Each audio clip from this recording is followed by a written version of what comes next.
Hi, ഇന്ന് നമ്മൾ ധാരാളം പോഷകങ്ങൾ അടങ്ങിയ പ്രോസോ മില്ലറ്റ് ഉപയോഗിച്ചിട്ടുള്ള ഒരു ബ്രേക്ക്ഫാസ്റ്റ് റെസിപ്പിയാണ് ചെയ്യുന്നത്. വെയിറ്റ് കുറയ്ക്കാൻ ട്രൈ ചെയ്യുന്നവർക്കും ബ്രേക്ക്ഫാസ്റ്റിൽ ഉൾപ്പെടുത്താൻ പറ്റിയ നല്ലൊരു സൂപ്പർ ഫുഡാണ്. അപ്പോൾ ഇതിനി എങ്ങനെയാണ് ചെയ്യുന്നതെന്ന് നോക്കാം. 1.25 കപ്പ് പ്രോസോ മില്ലറ്റാണ് ഞാൻ ഇതിലേക്ക് എടുത്തിട്ടുള്ളത്. ഇതിനു മുമ്പ് നമ്മൾ ഒരു ജോവർ മില്ലറ്റിൻ്റെ റെസിപ്പി ചെയ്തിട്ടുണ്ടായിരുന്നു. ദോശയുടെ റെസിപ്പിയാണ്. ആരെങ്കിലും കാണാത്തവരുണ്ടെങ്കിൽ കാണുക. ഇനി ഇതിലേക്ക് വേണ്ടത് ഉഴുന്നാണ്. അത് ഞാനൊരു 1/2 കപ്പ് ഉഴുന്നാണ് എടുത്തിട്ടുള്ളത്. പിന്നെ വേണ്ടത് 1 ടീസ്പൂൺ അളവിൽ ഉലുവയാണ്. ഇനി ഇത് നല്ലതുപോലെ നമുക്കൊന്ന് കഴുകിയെടുക്കണം.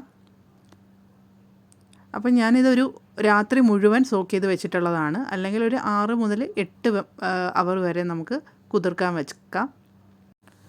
ഇനി ഇതിലേക്ക് 1/2 കപ്പ് അളവിൽ ചോറ് ചേർത്ത് കൊടുക്കാം. ഇനി ഇതിന് പകരമായിട്ട് ചോറില്ലെന്നുണ്ടെങ്കിൽ അവിലിരിപ്പുണ്ടെങ്കിൽ അത് 1/2 കപ്പ് ഒഴിച്ചിട്ടൊന്ന് കുതിർത്തി വെച്ചിട്ട് അത് ചേർത്ത് അരച്ചാലും മതിയാവും.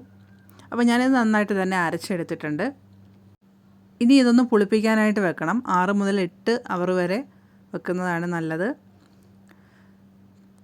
അപ്പോൾ എനിക്കിത് ഈവനിങ്ങിലേക്ക് ആയതുകൊണ്ട് തന്നെ ഞാൻ രാവിലെയാണ് വെച്ചത്.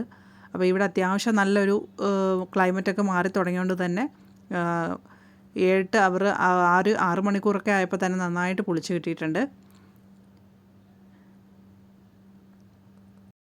ഇനി ഇതിലേക്ക് ഉപ്പ് ചേർത്തിട്ട് നന്നായിട്ടൊന്ന് മിക്സ് ചെയ്തെടുക്കാം. ഇനി ഇത് ഇഡ്ഡലി തട്ടിലേക്ക് കുറേശ്ശെയായിട്ട് ഒഴിച്ചു കൊടുക്കാം. എണ്ണയൊക്കെ പുരട്ടി വെച്ചിട്ടുള്ളതാണിത്. നേരത്തെയൊക്കെ എല്ലാ മില്ലറ്റുകളും നമുക്ക് എല്ലാ ഷോപ്പിലും അവൈലബിൾ ആയിരുന്നില്ല. പക്ഷേ ഇപ്പം കുറേയൊക്കെ നമ്മൾ നോക്കുമ്പോൾ എല്ലായിടത്തും കിട്ടി വരുന്നുണ്ട്. അപ്പോൾ അതുകൊണ്ട് തന്നെ വാങ്ങിച്ച് എല്ലാവരും ട്രൈ ചെയ്യുക.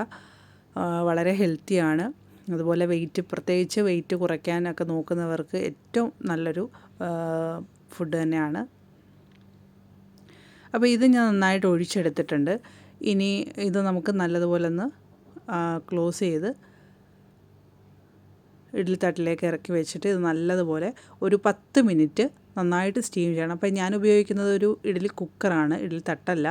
അപ്പോൾ അത് ഫിസിൽ വരുമ്പം നമുക്കൊന്ന് ഓഫ് ചെയ്ത് ഒരു 10 മിനിറ്റ് വെയിറ്റ് ചെയ്തതിന് ശേഷം നമുക്കൊന്ന് ഓപ്പൺ ചെയ്യാം. അപ്പോൾ നല്ല സോഫ്റ്റായിട്ടുള്ള മില്ലറ്റ് ഇഡ്ഡലി റെഡി ആയിട്ടുണ്ട്. എല്ലാവരും ട്രൈ ചെയ്ത് നോക്കുക. അപ്പോൾ നിങ്ങളുടെ അഭിപ്രായങ്ങളും കമൻറ്റുകളും ഒക്കെ അറിയിക്കുക. Thanks for watching.